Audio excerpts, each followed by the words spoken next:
Lutuin natin to sa chicken, sigurado kung tataob yung kaldero nyo. Meron ako ditong whole chicken, lalagyan lang natin ng patis, paminta, lalagyan din natin ng paprika. Optional lang naman yung paprika kung wala kayong paprika kahit hindi nyo nalagyan. Mix lang natin yan. After nating i-mix, maglalagay naman tayo ng harina. Bali, 1/4 cup na harina yung nilagay ko. Iko-coat lang natin yang na maigi. After nating ma-coat, ready to fry na yan. Kahit hindi naman siya i-deep fry, ang importante lang is mag-crispy yung balat niya.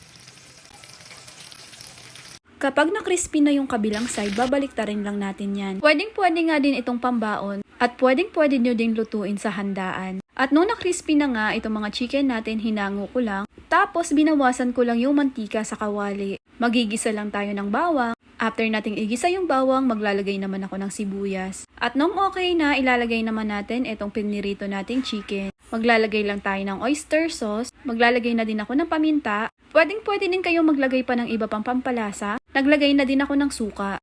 Hinalo-halo ko lang. Kapag nahalo na natin lahat yan, mag-a-add na ako ng water. Depende naman sa inyo kung gaano kadami yung tubig na ilalagay nyo. Pero dito nga sa bahay dahil mga bata yung kakain, kaya maraming sauce yung ilalagay ko. Maglalagay na din pala ako ng Mang Tomas. Masarap nga sana kung maanghang yung Mang Tomas na ilalagay mo. Pero dahil wala naman kami nun sa bahay, kaya naman yung regular na Mang Tomas lang yung nilagay ko. Pwede nyo ding lagyan ng sili. Hinalo-halo ko lang pala ng konti, tapos papakuluan na natin yan. O diba, napakasimple lang ng recipe pero sobrang sarap. At ayun lang, thank you for watching.